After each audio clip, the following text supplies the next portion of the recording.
Selamat sore, salam Just Talk. Kali ini gue mau bahas Sanllehi yang dipecat dari Arsenal. Ini sebenarnya gue nggak mau bahas ini, tapi gue bikin khusus buat mantan produser gue di CNN Sport, Coach Seto. Dia minta dibahas karena dia fans Arsenal. Ini video buat lo, Seto, oke? Jadi untuk fans Arsenal, sangat mengejutkan pada saat dengar bahwa Sanllehi dipecat. Oke. Jadi kalau kita flashback sedikit, Sanllehi ini masuk setelah era Wenger, ya. Pada saat Gazidis, masuk era Gazidis. Pada saat Gazidis cabut ke AC Milan, masuklah si Sanllehi dan Vinai sebagai dua orang yang menggantikan peran Gazidis. Vinai ini memegang komersial, dia orang bisnis, memegang komersial. Sanllehi yang mantan direktur sportnya FC Barcelona memegang teknis. Teknis itu dalam arti pembelian pemain, jangka pendek, jangka panjang, dan lain-lainnya, ya. Nah, pada saat itu juga Gazidis masukin Mislintat, biar Mislintat itu kan dari Borussia Dortmund yang melihat yang membeli Aubameyang waktu itu. Jadi reputasinya udah bagus lah Mislintat ini. Digabung dengan Sanllehi. Oke. Akhirnya nggak tahu kenapa Mislintat cabut 2018 kalau nggak salah, atau Januari 2019 Mislintat cabut. Oke, tinggal Sanllehi dan Vinai. Jalan cabut. Kemarin dulu, beberapa hari yang lalu. Nah, ini agak membingungkan. Jadi gue jelaskan sedikit flashback ya. Dulu zamannya Gazidis sama Wenger. Wenger itu praktis punya full kekuasaan untuk membeli pemain. Nah, orang sering tanya, Wenger itu pelatih bagus atau tidak? Kalau gue bilang 10-15 tahun pertama termasuk bagus. Tidak hanya juara, tapi dia bisa ngelihat pemain. Nah, itu yang lebih penting daripada cuma sekedar juara, dan juga berapa kali juara, oke? Tapi 5, 6, 7 tahun terakhir, mungkin karena tua atau gimana, gue nggak ngerti ya, udah ngawur. Strateginya, sistemnya udah usang, nggak berubah, tidak mengikuti zaman. Terus dia udah nggak bisa ngelihat pemain lagi. Jadi pemain sampah zaman dia itu banyak banget yang dia beli-beliin, yang gue bilang ini pemain kayak apa nih. Waktu itu gue udah bilang ini Gatot, dan ternyata benar semua pemain yang dia beli Gatot. Dari Welbeck lah, dari Iwobi lah, Ramsey, Wilshere, banyak banget lah. Nah, dia itu juga salah satu alasan kenapa Van Persie pergi, ya. Fans Arsenal kan bilang, wah Van Persie pengkhianat, Van Persie. Enggak. Van Persie bilang, gue tidak dapat tawaran dari Arsenal. Jadi gue nggak punya klub lagi kalau gue berhenti. Jadi mau nggak mau gue harus cari klub. Nah, MU mau. Pergilah dia ke MU. Jadi Van Persie pun pengen tetap stay di Arsenal. Cuman ini blurnya Wenger, otaknya udah nggak sinkron. Beli banyak pemain yang nggak jelas. Oke. Nah, di zaman Sanllehi masuklah beberapa pemain yang gue tidak mau menilai berhasil atau tidak, karena masih cukup baru lah. Pemain kayak siapa namanya, Tierney, Saliba, dan ini orang cukup lihai lah, cukup bagus. Jadi Arsenal itu sebenarnya punya duit. Kroenke itu lebih kaya daripada Glazer. Dia punya klub ice hockey, klub American football, klub baseball, klub basket, sama Arsenal. Tapi dasar namanya businessman, uang pribadinya itu nggak mau dipakai. Jadi pada saat, masih inget nggak, berapa 1-2 tahun yang lalu dia beli sahamnya orang Rusia itu 30%-an, itu bayar pakai duit utang, bukan pakai duit dia sendiri. Dia ngutang di bank, dia beli itu saham. Jadi sekarang mayoritas 90% lebih lah punya si Kroenke. Biar pakai utang, dan Beda dengan rumor yang beredar, Stadion Emirates itu belum lunas. Maka dari itu namanya bisnismen, dia puter otak. Salah satu yang dilakukan adalah ya duit, tiket di Arsenal itu paling mahal. Paling mahal dari semua klub di IPL. Itu salah satu cara dia untuk menghasilkan duit.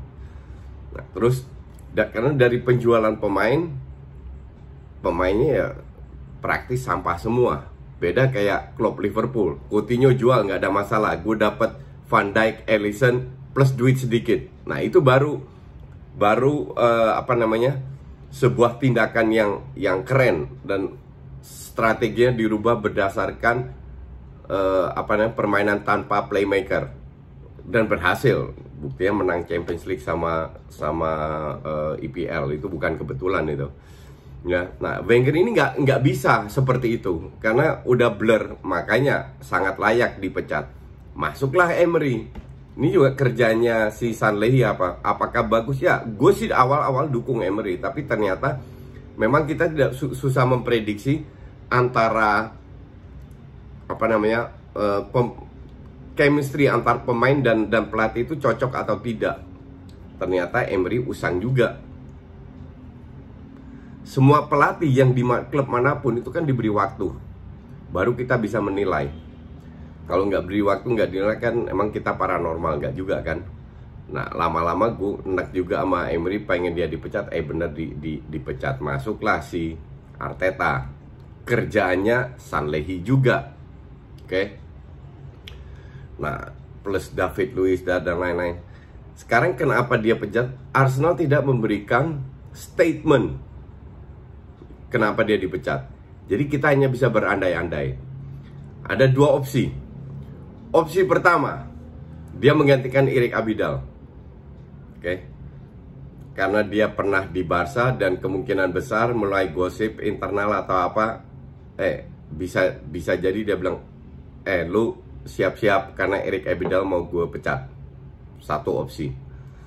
Walaupun dia di berita bilang, oh gue mau istirahat dulu, mau santai menikmati dengan keluarga gue, tapi kalau Barca datang nggak mungkin lu say no. Opsi kedua, dia bagian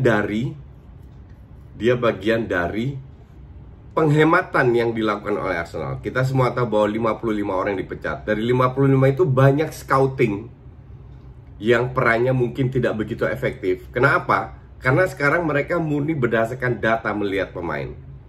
Datanya itu benar-benar detail banget. Detail banget dari membangun serangan, akurasi passing di daerah aman, daerah bla bla bla. Jadi mereka men-switch polisinya. Tetap ada scouting tapi jauh dikurangin. Berdasarkan data baru dikirim orang melihat. Oke. Nah, sebenarnya itu nggak ada masalah untuk gue. Itu hal yang normal terjadi, karena kita harus melihat dari sisi seorang businessman. Yang penting kita menghemat, operational cost turun, dan mendapatkan di jangka pendek, jangka panjang income yang lebih banyak. That's okay, itu normal. Hampir semua klub melakukan itu dengan cara yang berbeda. Saat ini gajinya 1 juta setahun, 1 juta pounds di-cut, oke. Ini opsi kedua ya. Tapi kenapa Arsenal melakukan itu? Jadi mereka men-hire sebuah perusahaan yang menginvestigasi atau meresearch bagaimana Arsenal bisa kembali menjadi klub top dengan cost yang seminim mungkin. Istilah kerennya itu due diligence.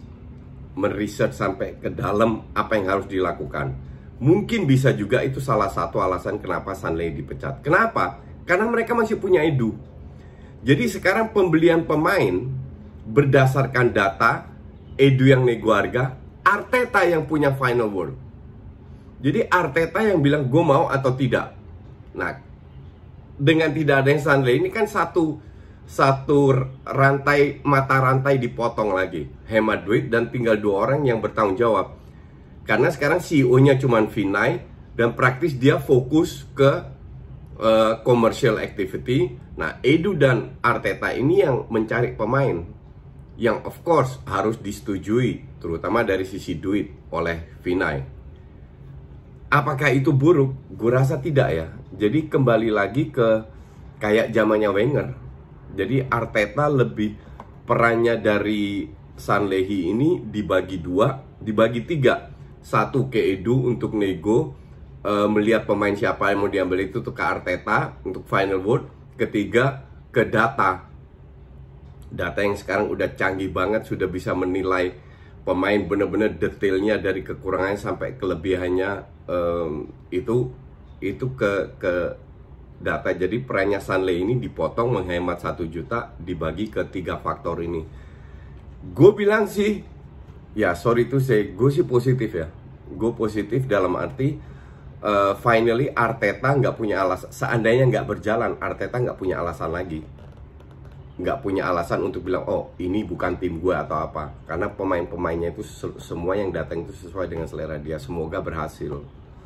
Gitu kira-kira berjalannya Arsenal ke depan seperti apa. Jadi pada saat klub lu dikelola dengan seorang bisnismen yang tujuannya mencari duit, ya fine-fine aja, tapi at least lu harus invest. Dan nampaknya Kroenke pun mau invest, tapi berdasarkan setelah research ini semua sudah dituntaskan, baru mereka tahu mereka investnya berapa dan di mana dan untuk apa. Beda dengan pemilik dari Timur Tengah atau dari Rusia, mereka lebih cari nama. Gue nggak peduli, yang penting gue dapat trofi, keluarlah itu duit. Ya kayak Chelsea, Man City, PSG, kayak gitu-gitu. MU pun sama, nggak jauh beda. Juga lebih ngelihat keluar duitnya itu seperti apa. Cuman bedanya di MU kan mereka jor-joran untuk beli 1-2 pemain. Oke, sementara itu dulu, nanti malam kita nonton MU. Thanks.